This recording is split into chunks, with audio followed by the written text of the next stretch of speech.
So for Faye at Abducted Fingerboards, you wanted me to play my guitar at the beginning of an episode. So here's a G chord. That's G chord. me playing my guitar. That's all. Have you how long have you been playing guitar? Well, I started playing when I was 10, but the second I went to university, I just sort of didn't really take it seriously at all. I really enjoyed it for a long time, but having to bring my guitar, I had to bring my guitar from Hong Kong to the UK and then back. And then I just didn't want to do that for film school. I just couldn't be bothered. So Yeah. I basically stopped playing when I went to Emerson. Do you play instruments?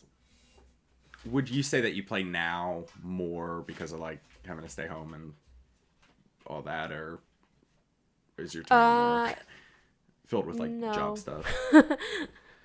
Yeah, I feel like when I was like not really much younger, I played guitar a lot, and then like as I got older, I kind of stopped. But I know for a lot of people, like I live with, I think everybody I live with is in a different band. Like so, like everybody as they got older, I think you find your hobbies, I guess, when you get older. And for us, it was fingerboarding. Yeah. For other people, it was playing guitar.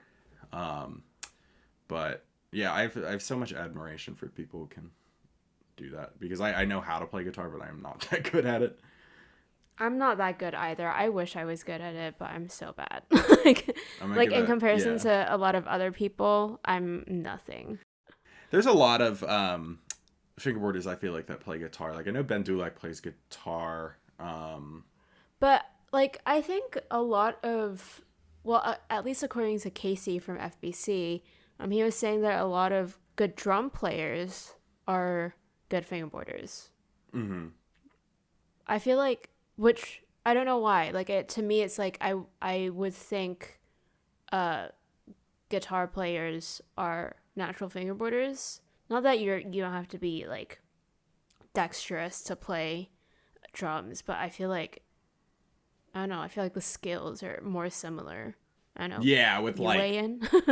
yeah, exactly, dexterity, exactly. Like that's I think that would translate really well. I personally don't know because I've never been technically proficient on guitar, but yeah, I could imagine that. So, well, do you want to get into it?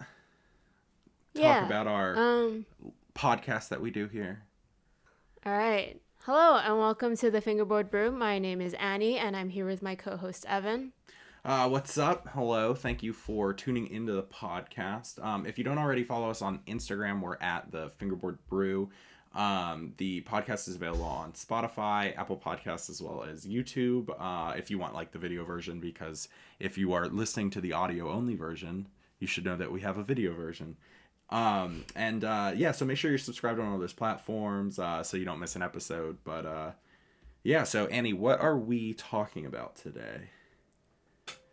So in today's episode, we're going to be talking about making a video part or a full length. And I'm separating those two as two different things just because I think technically they are different. Like a video part, I think is something that is part of either a team edit or a larger collaborative video, whereas a full length is basically just one person or maybe two people, but like it's all like it all feels the same. Yeah. And I feel like a full length just means like using one whole song from start to finish. But before we get started, what are you drinking today, Evan? I took a note out of your book from, I don't know if it's the last episode that we aired, but it was the last episode we recorded. I am drinking an herbal peppermint tea, and I am drinking it out of the Rabbit and Dragonfly bookstore and cafe mug. That is my roommate's. It's really good. Oh, nice. What about you, Annie? I'm drinking Earl Grey. I did one episode with peppermint and clearly didn't work out, but we have Earl Grey here. And I'm drinking it out of a Doctor Who mug, even though I never watched Doctor Who. So I'm not sure You've where this never mug came watched from. Doctor Who. Okay, I've watched Doctor Who, but like I'm not a Whovian or whatever they're How? called. Like, I'm just kidding. I've never seen it. I've never even seen an episode, I don't think. I just know that there were a lot of kids in high school that were like super into it, but I don't do like that kind of like fantasy type stuff. I don't know. Like Harry Potter is about as much as I dabble into like magic, and I don't know what I feel like people are gonna be really upset that I'm even. yeah, I have no think we should idea move what I'm on. talking about. But yeah, so I think that here I'm gonna start. Hold on. Yeah, so I like to, as I always do, I like to start from the beginning. So, do you recall the first full part that you filmed? I'm not gonna lie, I don't think I've ever done a full part, like a full part. Yeah, like minutes stitched together. Yeah, I just don't think I've ever done a full length ever. The only part I can count was for Femblance, but like Mm-hmm. I can't recall the time I've made a full part, honestly. Should we specify maybe then the difference between like an edit and a part and oh man, what's the third one? I'm completely blanking. An edit, a part, and a full length. And a full length, yeah. Just for the viewers at home, so as we continue to discuss, it'll Okay, so make like more sense. earlier I said, a part is a part of a bigger project with multiple people, and then a full length would be just like a full song, and then I think a normal edit is just sort of whatever, right? Like it doesn't really matter. It's like a 15-second edit is an edit, or 10 seconds. Just multiple clips is already an edit, I'd say. Would you say? What do you think the minimum amount of clips for an edit are? Do you think it's 15? I think it's 15 seconds at 15 least. seconds. Sorry, I heard 50. The lag on this video call, friends. But the okay. That's fair. I don't know if I've ever made. Well, that's not true. I actually have made some edits, but well, for me at least, when I had my first YouTube channel in 2014 with 15 subscribers, I made 4 video parts, or not video parts. I guess they'd be would they be Edits? video parts? They were like 4 minutes long a piece to songs. Oh, so like a full length. A full length. Man, this vocab is gonna screw me up the whole time, but it is correct. Yeah, I made 4 full lengths, and I have only been able to locate 2 of them out of the 4, and I'm dying to find those other 2 because that would be such a trip down memory lane. But I didn't used to like manage my files properly or save or use a hard drive or anything. I just like edit it, export it, delete all the footage. Like, man, what a time. So Those were naive, the days. but, yeah, but I was like a freshman in high school when I started recording like a full length part or a full length video for any sort of fingerboarding related content. Mm-hmm. So you've done full lengths, and on your channel now, you definitely have a few. I think I maybe have, two I or have three 2 full lengths. like yeah, I have 2 legitimate ones that I worked on for both my parks that I built, but like usually if I build a park I'll shoot a full length on it, but yeah. Those were fun, and I'll delve more into the process behind that, but So do you want to just like dive into the process now, because I was just kind of I was going to ask you I guess I was going to ask the process of making Apollo, which is the one with the Alice house. yeah, I feel like I could probably talk about this for a really long time, so definitely interject if I am rambling, but so and I'm also kind of excited because we have never discussed this outside of the podcast, and I'm excited to hear your process in comparison, because like I kind of feel like I put too much effort into it sometimes, but like Oh, you that's just, like, definitely you put in inner, a lot of effort. yeah, the inner filmmaking person in me. So the process that I take when I release a full length on my YouTube channel, because so I don't write for a team, so I won't be putting out like any parts for any teams or anything like that.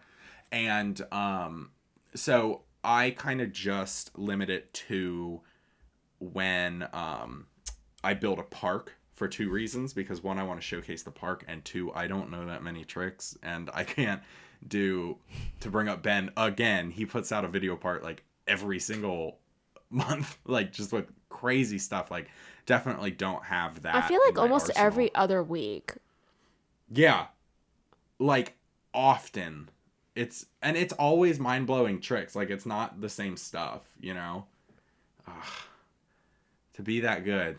Anyway, so I'll build a park, and then, no, this has only happened twice, but it, for the future, I will shoot an edit on it. So that basically starts with picking out a song, and then going from there. So I listen to a lot of like different stuff. So it's always, usually the song that I choose for the video part is the from an album that I was listening to a lot when I built the park. Because for whatever reason, like people, Oh, that's cute. when people are making, or like when people are like doing stuff like productive things, or like working with their hands or whatever, like they like to listen to podcasts, and I do too when I'm like cleaning and stuff. But for whatever reason, when I'm building stuff, it has to be music, because like my full focus needs to be on what I'm working on. And I usually will just loop one album. Like when I built the plaza, I listened, and this is not a lie, I listened to the same album for 3 days straight, and it's like a 34-minute album, and it is the album that the song I use in the edit, or the full length, it's from a band called Beach Fuzz. They're based in Philadelphia. And yeah, I just found their TikTok one day on my For You page, and then went to their page, got the album, loved it, listened to it. Like, I don't know, just something about that. Like, I like just needed that, because I could just like tune out and build. But I decided, like, what better song to, you know, end off on, or what better song to use for my part than a song from that album, because that's what I listened to when I built it. So I pick a song specifically for Apollo. That's a St. Paul and the Broken Bones song, and I listen to that album like, oh my gosh, on repeat. But yeah, so every time you listen to that album, do you just think of the time you built the park? Yeah, I can't listen to the album anymore. Do you know how many times I've heard that album? That's pretty funny. Maybe in like 10 years time, or like 5 years time, it'll feel nostalgic. Yeah, I mean, I've put it on since, but I could never listen to it in the capacity that I did. Like, it was just like, it was like a ritual almost. Like, it's just like, wake up, eat, go build, or like put on that album and go build the park, you know, like. And that was the I have some embarrassing tea that is exclusive for only our podcast listeners. This is why you should listen to our podcast. You know that skate counter that I built? I'll give you one guess as to which album I listened to when I built that. And I think you would know. It's not an Ed Sheeran album, but it's equally as cringy. Is it a Justin Bieber album? No. Taylor Swift. No. But like in that realm, it's the new Harry Styles album. My one friend, I know. My one friend turned me on to it, and it's a really good album, and you should listen to it. So, but yeah, so I can't listen to that album either. Anyway, now that I'm gonna get roasted in the comments. So I'll pick a song, and then from there I just kind of like I know people when if Ryan Brenier from Loft actually just did a like a Q&A thing, and people asked him like how does he like his process, and he will listen to the song on repeat while he's filming to picture the edit in his head. I cannot do that.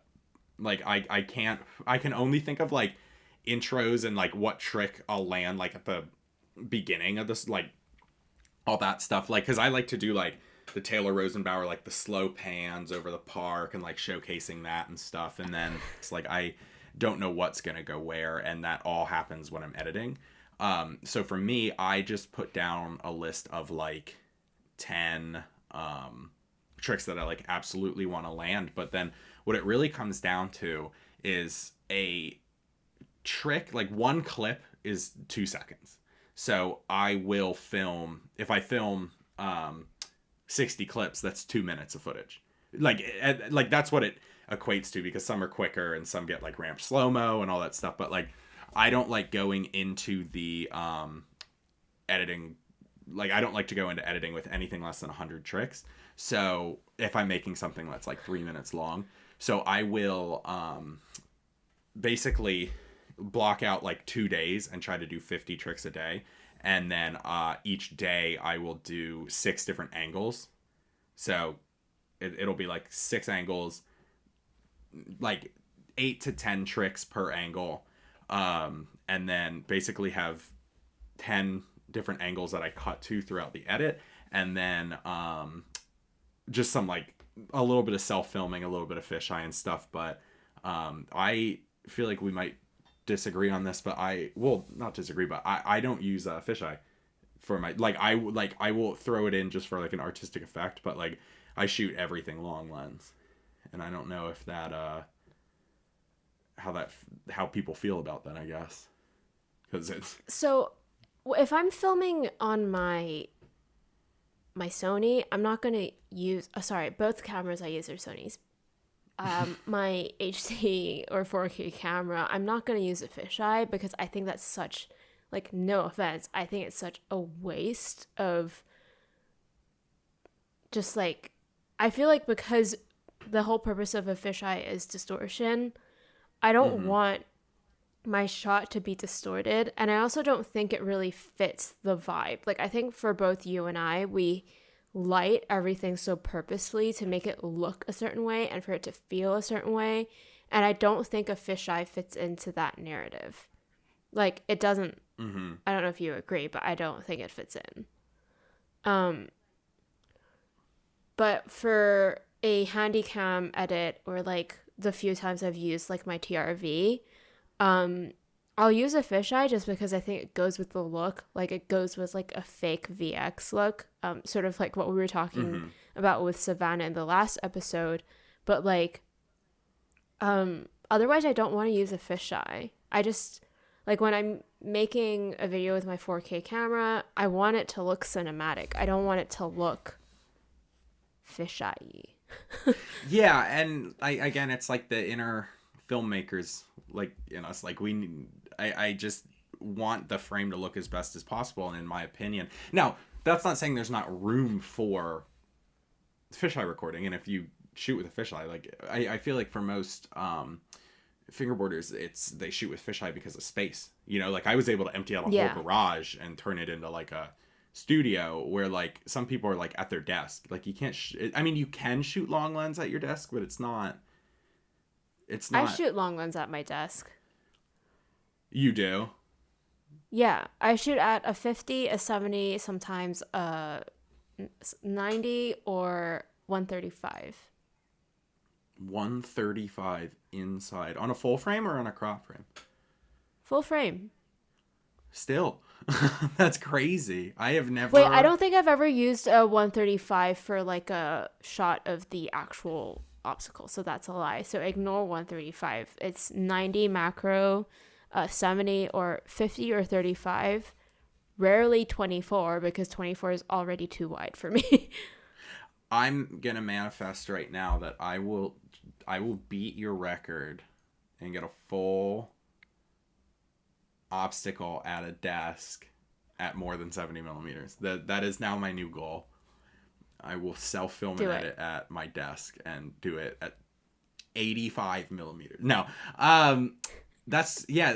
I just like, I don't know. For me personally, and I struggled with this morning so much too. Like I like shooting long lens, and I have no space to shoot long lens, and it is. I mean, I have to tear up my entire room just to do this podcast. Like, so like that same mentality translates to when I film and edit, and I love just the way that long lens looks in fingerboarding. So yeah, Mm-hmm. I don't know, but yeah, I usually you're completely right about 24 though. Like I usually don't drop below 50 when and something like 50 is such a sweet spot too before like completely flat Yeah. compression, but not like, I mean, like I think I have my nifty 50. It's right over there. It's advertised as like the word telephoto is printed on the lens. It's not a telephoto lens, but like it does bring a level of compression that like a wide angle lens doesn't. And for that reason I love it. I also love the aperture, but I could go on about that lens forever. I Oh need a yeah, that's new another one. thing. Like for if you're shooting like a fisheye, you don't get bokeh. Like you can't get bokeh because everything is or bokeh or however you pronounce it. Yeah. Like you can't get any like blurriness at all. So it doesn't look once again, it doesn't look cinematic. Like I feel like every video you put out is still cinematic Mm-hmm. because you're shooting long lens all the time. Which by the way, I just want to give a shout out to your anchor video, which is I know how hard you worked on Apollo. I did shoot that. And I really like anchor. Like I this is a note I wrote down. I wrote down that I prefer Anchor over Apollo because I really like how Anchor like it feels like something because you there's like rain and the way like it's all natural light. I don't know, like Mm-hmm. everything about it. I love it. It So, was it was an edit that I had wanted to make forever because I heard that song when I was like 13 years old, and I always wanted to make an edit to it, and I never did. And then one day it just clicked with just like what I was doing. I mean, like during the pandemic, I was not, well, we're still in the pandemic. When I was at home, I didn't have a job, and like online school is a joke. So like it took like 30 minutes a day. So I had nothing to do. And I've said this a million times. That's why I started my channel. But I had always wanted to do that. I always wanted to do it in the snow, but it wasn't in the snow. So I did it in the rain, and I think it ended up working better. And it was just such a nice day too because it was like temperate and like rolling thunder, and like it was just nice. But I the think there's something about I'm doing a so I don't know if you watched this video because I think you were like right in the middle of finals or whatever, but like I hmm did a video called My Favorite Fingerboard Videos, and I'm gonna make a part two. Um, and I've noticed that there's something about fingerboard videos that have rain and thunder in them that it just makes sense. And I think hmm it's because like a rainy day is when you would be fingerboarding the most at home because you're like just stuck at home anyway. yeah. Um, I don't know. I like that's what I've noticed because there's a exclusive for Fingerboard Brew viewers and listeners, but Exclusive. um, a video that I'm gonna include is a video by Andrew Hill. I think it's called Fingerboard Taxidermy or something like that. Or Lester Freeman toe taps the blues, and he opens with rain, wet leaves like on in the outside, and he keeps the rain like audio throughout. I think maybe like the first half of the video, and there's no music, and then at some point he cuts to music, but like I don't know, like there's something about that video that really warms my heart. And the same thing happened with Anchor for me. I was like, oh, this feels so homey. Like, and I think it also helps that I'm watching it in the winter. That's such I don't know. cool name for an edit, and I am so boring because I just name my parts or my full lengths or my edits after the song that I used. Like Apollo was just the name of that song. I named the park after that song. Like I didn't come up with anything creative. But that's such a nice like feeling, because we've all been there. Especially like winter's nice, and I also loved it in the springtime as well, because like I mean the color was starting to pop, and like it was good. It was so simple at that time. Like it was just like, don't leave your house, and that's it. Yeah. Like, and we didn't. We just hung out, and I built parks out of scrap wood, and here we are. Excuse me, we have a podcast now. Almost died. You almost choked. Yeah, I almost choked on again, if you're listening on audio, you can't see what I feel like we're discouraging our audio listeners. We appreciate you audio only listeners. But the vast majority of people do actually watch the video, which I appreciate, because we do put a lot of effort into making it. But anyway. So you were just talking about how you name the edit after the song, and then I just remembered, like, you literally just talked about this, but you were saying that you find the song and then make the edit, right? Mm-hmm. So even though logically that's how it would happen, right? That's not how my brain works for when it comes to fingerboard edits. So like, really, which makes no sense as a filmmaker, does it? Like, it really doesn't make any sense. Yeah. But because like if I'm thinking of like a music video idea or any, like, most of my inspiration for writing comes from music anyway. Yeah. But like if I'm thinking about a music video, obviously it, like the idea comes from the song. And I always like to think that making an edit or making a full length or whatever is similar to making a music video, just because you kind of have to have your clips match the song or match the feeling of the song. And I don't know, like I don't know why my brain just doesn't work like that when it comes to fingerboarding. I think you're exactly right. I mean, edit or a part or a full length, in a sense it is a music video, because it's, I mean, basically it's a video with music, but also like if you're not just like stacking clips together in a timeline, throwing a song and exporting it, like you are choreographing what you're doing to the music. So like I think that like your background in making music videos definitely helps in that sense. Yeah, like, I don't know, but like my brain just doesn't, like, I can't, my brain isn't working now either, because I can't compute the fact that like for whatever reason my brain doesn't work that way when it comes to fingerboard edits. Like very rarely will I hear a song and think, oh, this is a good song to make a fingerboard edit to.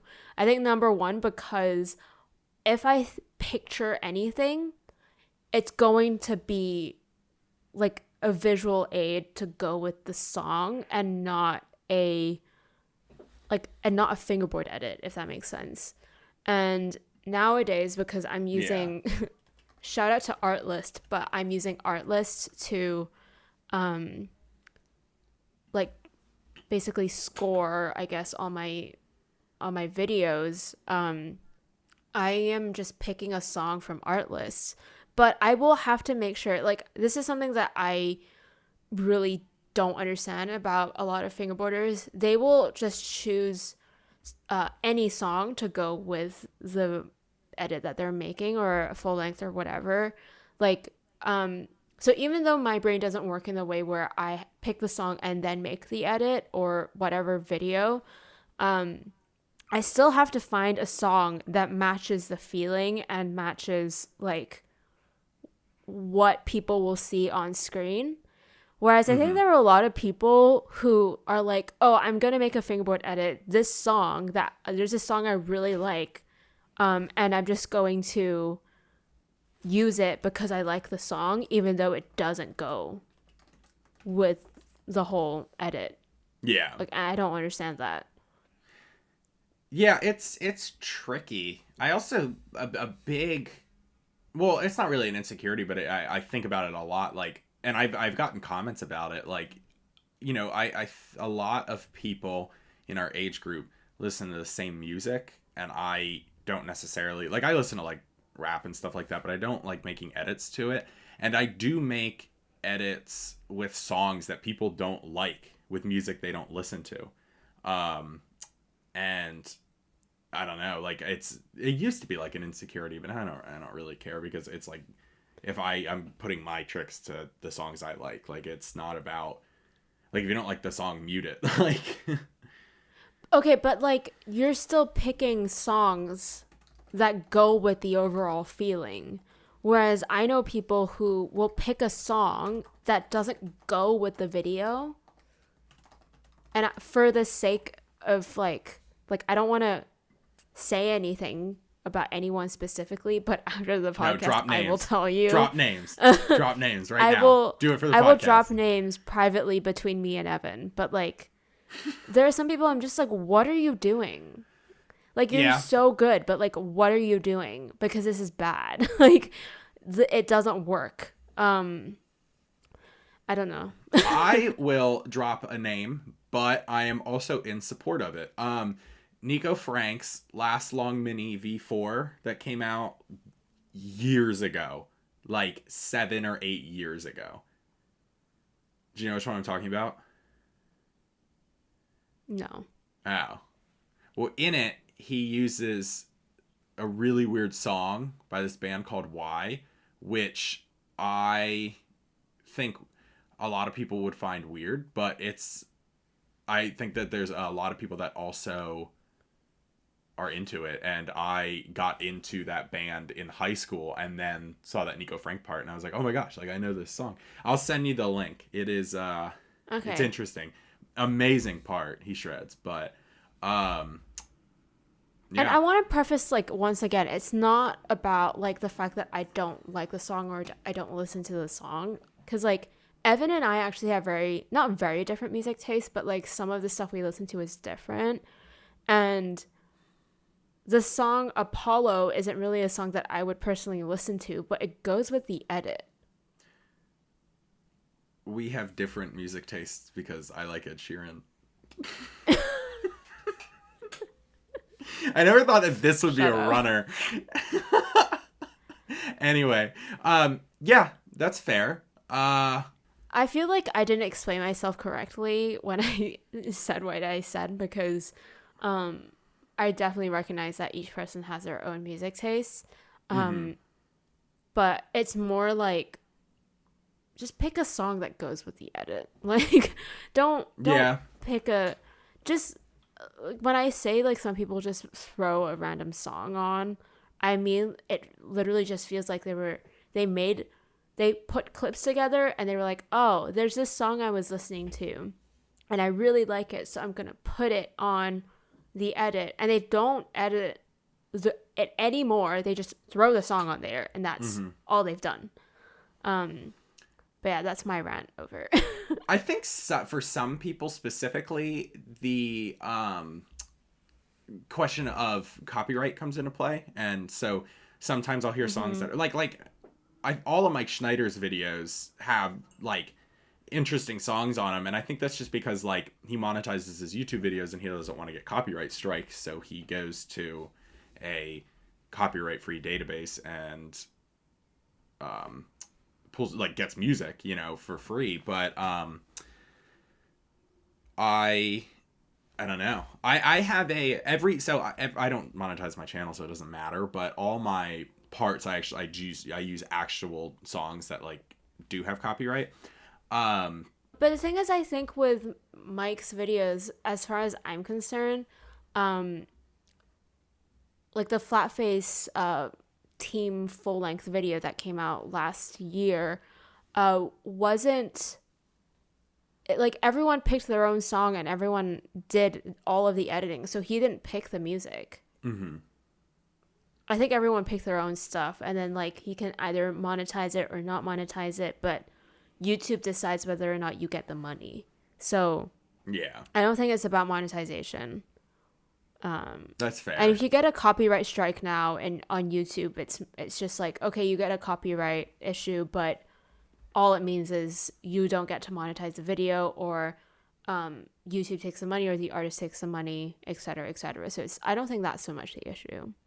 Yeah, that's a good point as well. So I have a question. Yeah. What do you think distinguishes a part or a full length from a regular edit, aside from the length of the video? And the reason why I asked that question is because I was having a conversation with Yana, who runs Switchcraft, which is another fingerboard podcast you should listen to. She does a lot of interviews with a ton of really cool fingerboarders. All your favorite fingerboarders. Yeah, including us. Including us, yeah. Your two all-time favorite fingerboarders, but also all your second-tier favorite fingerboarders are also on that podcast. Exactly. So. But yeah, we were having a conversation a while ago, and she was saying how she really thinks there should be a difference in how you film when making a part versus just like a random Instagram edit or something like that. And I think by that she meant how a lot of people for Insta just stick to one or two angles. Sometimes some people don't put any B-roll. Like I definitely don't put B-roll if I can't be bothered. I put less effort into Instagram edits at times, but Yana was just saying that when you're making a part or full length, you should be putting a lot more effort than usual. So, yeah. I think for people who are not, who don't have like my situation where I can like have a park and like all this space and stuff like that. Like I think the difference between an edit and a part, if you like want to break down to really basic terms, I feel like an edit is on one obstacle and a part is on multiple obstacles. So, or a full length. Like I think that that's a good comparison. Yeah, like if you're switching between like a rail and a ledge and a kicker and like obstacle that you're like doing tricks over and stuff, like, and you're setting it to a song and you're switching up the angles like that, like I just think an edit is like, an edit's like you set down the camera, you set down the obstacle, you have a session, you stitch it together, and then that's like an edit. And a part or full length, it takes more effort than that. It takes more thought, like you're switching it up and like doing different angles and like doing slow-mo, like all that different kind of stuff. So I think Yana's right. It's the work that you put into it. That's what makes the difference. Yeah. And like the way she was talking about it was very like, oh, it's all about the angles and getting more like, well, more angles. And I think we definitely like all agree that it's about putting more effort, but like I disagreed on some of the things she had to say, just because I said like not everyone, like you just pointed out, not everyone has a space to have that many angles. Like a lot of people are like me and just film at a desk, and if you don't have a plethora of lenses, like I'm really lucky, like I have a lens that goes like 24-70, and then I have a 90 millimeter. Like not everyone has the equipment to film multiple angles. Like some people have a camera but don't even own a tripod. So like I don't really expect everyone to be able to put the amount of effort that you and I put in. Well, not effort, but like have the types of angles that we have. And another point I would say is not everyone knows how to edit, I think, in the way that she was talking about. I think we're the last generation who, outside of actual filmmaking, will think about, if you want to make something, you need a camera and a tripod and lights and a editing suite and like the power to do it. Like everything is in this now. Yeah. Like, I mean, like, you don't have to have a tripod. You can set this up against a book, and it's, you know, and then you can move it over here, and that's your second angle, you know, and then, like, you can stitch it all together in an app that you can get for free. Like, so I see what you're saying, but I also think, like, if you have a smartphone and the drive, like, there's tutorials to learn how to use, like, editing software, like, I think that you can make something really cool and not have to have all those extra things. No, you know, but, like, I totally agree. But, like, it's also, like, space, though. And I think, because, okay, if you watched Yana's part for Femblins, her camera is, like, so many different angles, and she's filming at her park. And I also would like to argue, I guess, question mark, that I think editing for fingerboarding does take a little bit of practice. So, like, I definitely don't think my edits when I first started fingerboarding were at all good, because I had no idea what I was doing. Mine were all perfect. I got them first try. Nailed it. Every trick landed first try, too. Annie, that's such a good metaphor for life and for fingerboarding. Like, you're not... It takes practice, and I love that. Yeah. And not everyone has the time to sit down and study the way other fingerboarders film or edit. And it sounds like I'm going against everything Yana is saying. I'm definitely not. But I think that like we already said, it's about the effort, and I don't think we should be counting as much like, oh, it has to be about all the different angles and multiple obstacles and stuff like that. It's just about how much you care about the edit. Yeah, that's fair. It does take a significantly larger amount of effort to make a part or full length that you're proud of, but yeah, I think though, to kind of go back to the point that I was talking about earlier, like, you know, people who are like when we were younger, we needed all these tools to make something, and now it can all be done in one tool. And I think that's really positive, because it can get more people to showcase their talent and to showcase their creativity. And I really like that, which that can be a whole separate point, but so this is something I've already talked about in a previous episode, I think, but I feel like not a lot of people do full lengths anymore. It's in the Instagram versus YouTube, or the move from YouTube to Instagram episode. But not a lot of people make a full length or make a video longer than 59 seconds anymore. And I'm beginning to wonder whether the definition or the idea behind a video part needs to change, because even now, a lot of people who make welcome videos don't make a full-length welcome video or make a video longer than 59 seconds. They'll just do an Instagram edit. They won't even do an IGTV edit. So, yeah, like, what do you think? Like, do you think it should change? Or do you think... Yeah. Well, you just reminded me of a edit that I made for IGTV. Have you ever seen that? I have one thing on IGTV. I'm a bad friend. No, I forgot about it, and I made it. Took me 10 hours of shooting, 4 hours of editing. It's not good, and I'm really fat in it.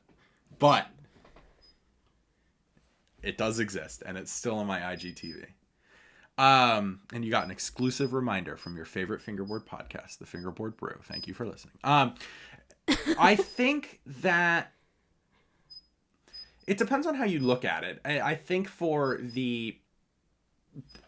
just the point of, like, getting quick content from your favorite fingerboarders, yes, a 59-second edit does that, and it does that well. But, and maybe it's just because we talked about this in the YouTube to Instagram, we're just of that older mindset. You know, like, we want to see long, full length parts, and I don't know if I think things are changing, and I don't know. Like, I would prefer to see longer parts, but like, I don't know. I don't have a But like problem with what the I'm saying 59 is because like second. a welcome part or a welcome video can be 59 seconds now, and I don't see anything wrong with it. And actually, I know a lot of people who put a lot of effort into 59 seconds. It more effort than some people who make like 1 minute plus long edits. Like some people who do 59 seconds, I feel like do more editing, pay attention to a little bit more of what they're doing. Then sometimes like even I would put I don't put as much effort in maybe a 1 minute plus video versus someone else's 59-second video. So the issue of effort, I think, is just like another thing that we would be discussing, because earlier we said, oh, the difference between an edit and a full length or a video part is the effort. But then some people put in just as much effort in an edit. Like, do you know Reduced Johnny? No, I know the name. Oh, On you need to Instagram? check out his videos. He's insane. Like, Okay. he's on YouTube and Instagram, but on YouTube, he'll do maybe even like, he has a 30-second edit, a 59-second edit. Some edits are like 1 minute long, just like slightly over a minute.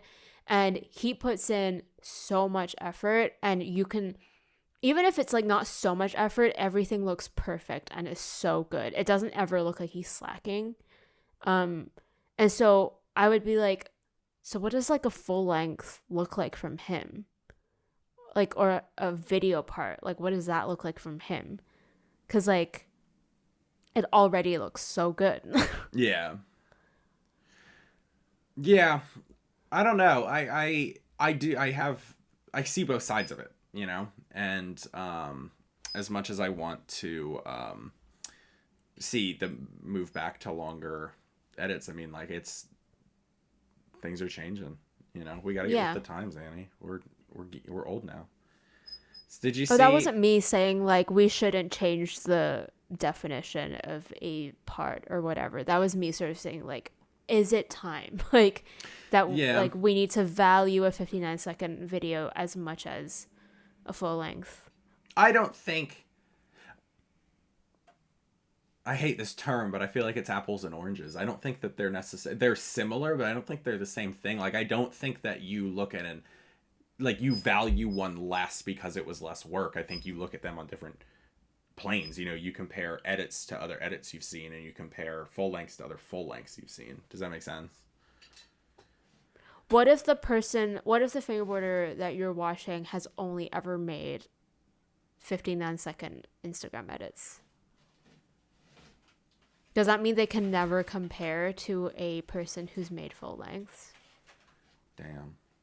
Well, no, because I don't think you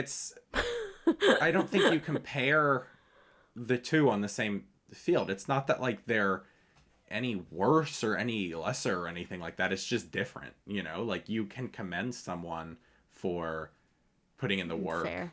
For making a video part, and you can commend someone for putting in the work for an edit. I mean, like, I have made edits and put tons of work in with like weaker tricks than people can put out in 59 seconds, you know? So like, in that sense, I guess you could say that the edit was better than my part, because you're comparing like the tricks.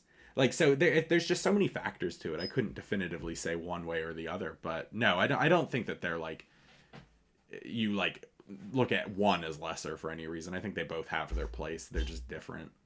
I have one last thing I want to say about Anchor, which was so long ago, and I forgot until literally right now. That I wanted to make that forever, never made the edit, and the actual reason why I never did it was because that song has an F word in it, and I didn't know how to cut around that, or if I wanted to bleep it out, or if there was a clean version and there wasn't, and I didn't want to cut the audio, and I couldn't find an instrumental version. Like, there were so many things, and then I finally just bit the bullet when I made it, and I was just like, you know what? We're all adults. If the president can say it, we can say it. So. Oh, I just remembered there are some edits where I picked the song before I did the edit, and one of them, like the most recent one, is my Halloween edit. I don't even remember what it's called, but it's like the one with the little ghosts. The ghost duet. Those little the ghost duet one. I love those guys. Yeah, and I knew I wanted to make an edit like with that song for Halloween, so there's that. And then like maybe one Christmas I did a edit. I don't know how long ago, but anyone I did one. Ever made an edit to All I Want for Christmas Is You by Mariah Carey? Oh my Does God. that exist? Listeners of the podcast, whoever finds this will get a shout out in our next podcast that we record, because we shoot these out of order and months prior. But eventually, if you find us this edit. Oh, well, the next episode we're recording is episode 7, so it's okay. Well, yeah, I know, but this isn't getting published. Like, we will have recorded 7 when this is published. Oh, right. Yeah. My brain isn't working. No worries. Yeah. Oh, and if you make an edit to the whole song, we'll put the link on Instagram, because that is awesome. They have to get something more than just a shout out, though. We'll think of something. Yeah, we'll get something good. Next Christmas. I'm saying now. You release that in February or January, whenever this comes out. That would be funny. But let us know. If it exists, let us know. Anyway, I think we should wrap it up. So I think that's a really good place to end the podcast, this episode. And honestly, I don't think there was like a conclusive thought that we had surrounding this specific episode. We just wanted to talk about it because I think not a lot of people discuss making edits or video parts or anything like that. I feel like you just sort of see very briefly the making of maybe on someone's story, and then they release a part and that's it. So yeah, we just wanted to talk about it, but you can go do your outro. No, absolutely. But yeah, thank you so much for your support, and thank you so much for listening to this episode. We are currently uploading every week. We're gonna start uploading every other week around episode 8. We're still kind of figuring it out, but if you want to hear from more from us, kind of behind the scenes stuff, we are on Instagram at the Fingerboard Brew. And remember, if you want to check out any of our other podcast episodes, go to Spotify or Apple Podcasts or YouTube. Just look for us. We're the Fingerboard Brew. Yeah. So, all right. Well, thanks again. And we will see you in the next episode where we talk about another topic. Bye.